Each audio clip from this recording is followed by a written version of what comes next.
मैं कैसे परिचय दूं उस शख्सियत का जिनका नाम खुद अपने आप में एक परिचय है। मैं कैसे परिचय करूं उस व्यक्ति का जिनकी आवाज देश की ही आवाज नहीं बल्कि सारे विश्व की आवाज है।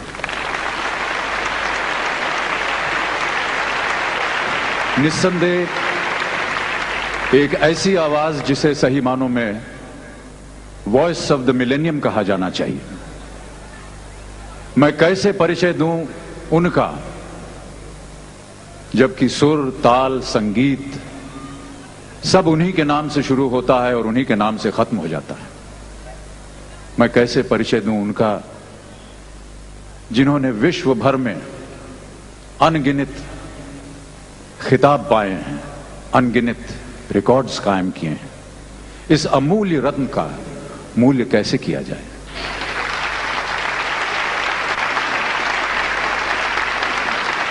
इन प्रश्नों का उत्तर देने के लिए न तो मेरे पास दिमाग है और ना ही शब्द।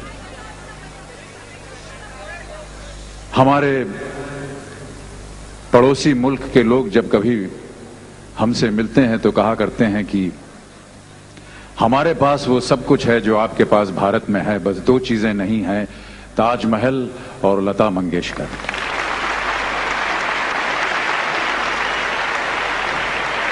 इतनी बड़ी उपलब्धि अपने आप में ही एक अजूबा है। परंतु अपनी छोटी सी हैसियत में लता जी के गुणों का वर्णन करने के लिए मैं प्रयत्न करना चाहता हूं। धृष्टता के लिए लता जी मुझे क्षमा करें। पता नहीं आप लोगों ने कभी सितार को नजदीक से या करीब से देखा है या नहीं। सितार के ऊपर कई एक प्रमुख तारें होती हैं जिसे खींचने से और उस पर उंगलियां फिराने से सितार बज उठता है, उसमें से सुर निकलती है, आवाज निकलती है। इन प्रमुख तारों के नीचे भी 10-12 और तारें होती हैं, कुछ पतली सी, जिन्हें कि आमतौर पर सिंपैथेटिक स्ट्रिंग्स कहा जाता है। और जब कभी भी सितार वादक इनकी धुन, इनकी ध्वनि सुनना चाहता है तो वह अपनी छोटी उंगली से उन्हें छेड़ता है और उनमें से ध्वनि निकलती है। लेकिन अक्सर यह होता है कि अगर प्रमुख तार को ऐसे ढंग से खींचा जाए कि उनका सुर सही निकले तो ये सिंपैथेटिक स्ट्रिंग्स अपने आप बज उठते हैं। ये सिंपैथेटिक स्ट्रिंग्स इसलिए बज उठते हैं क्योंकि उस सुर में इतनी प्रबलता होती है, इतनी शुद्धि होती है कि उन्हीं के कारण ये तार अपने आप बज उठते हैं।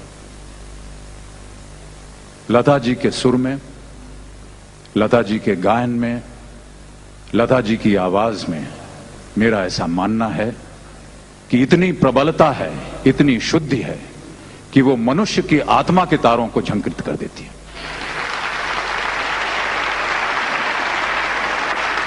मेरा और एक अनुमान है कि संगीत के सुरों और परमात्मा के बीच एक बहुत ही अद्भुत और विचित्र बंधन है। और यदि कोई ऐसी डोर है या कोई ऐसा तार है जो मनुष्य की आत्मा को परमात्मा के साथ बांधता है, जोड़ता है, तो उस डोर, उस तार का नाम है लता मंगेशकर। देवियों और सज्जनों,